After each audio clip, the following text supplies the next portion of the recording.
Hey, what's going on, everybody? My name is Matt Jarbo. This is 3 Buck Theater. And you know, James Gunn's Guardians of the Galaxy Volume 2 is Marvel Cinematic Universe's 15th iteration over the course of 9 years.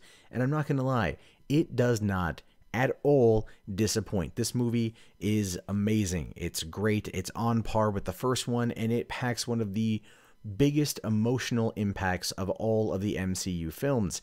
And one of the great things about this movie, too, is not only did it have the most amazing, beautiful color palette of any of the MCU films, it also decided to have a little bit of fun with the post-credits situation, and not just offer one or two as we've seen in the past, but a grand total of 5. Yes, you heard me right, guys. 5 post-credit scenes and a couple of other little things during the end credits that I wanted to talk about.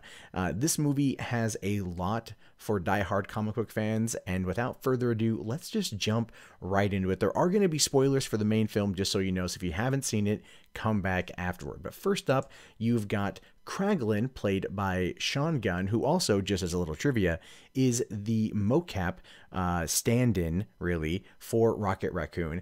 And at the end of the movie, after Yondu has passed away, Kraglin gets his hands on Yondu's fin and starts practicing with the arrow and trying to make it work. It's a really funny little scene until he whisks it around the corner and basically shanks Drax right in the throat. Now, when that happens, Kraglin immediately realizes his mistake, doesn't want to anger the Destroyer, and he runs around the corner in fear, and the audience is very much left laughing.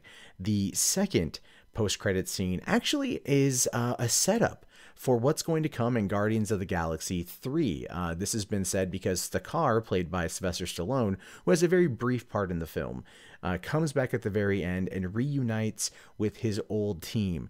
Now, the other members of this particular team are the original Guardians themselves. You have Stakar, Charlie 27, played by Ving Rhames, who clearly is a giant, Martinex, who is the crystalline alien over there, played by Michael Rosenbaum.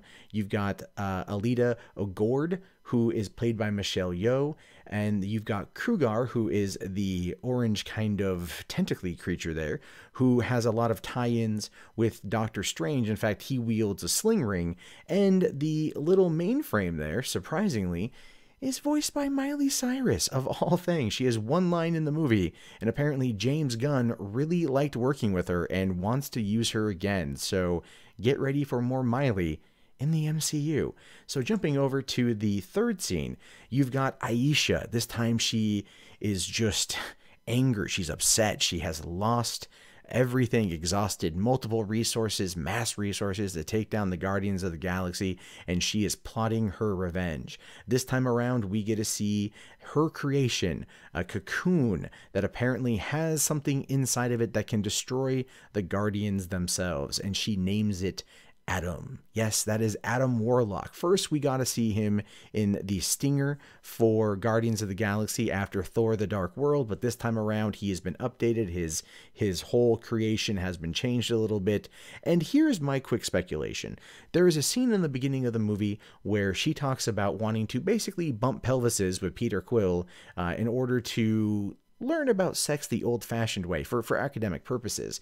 And through the course of the film, we learn that Ego has gone to every single planet in the known universe and impregnated somebody there in order to further spread his celestial seed to harness that power.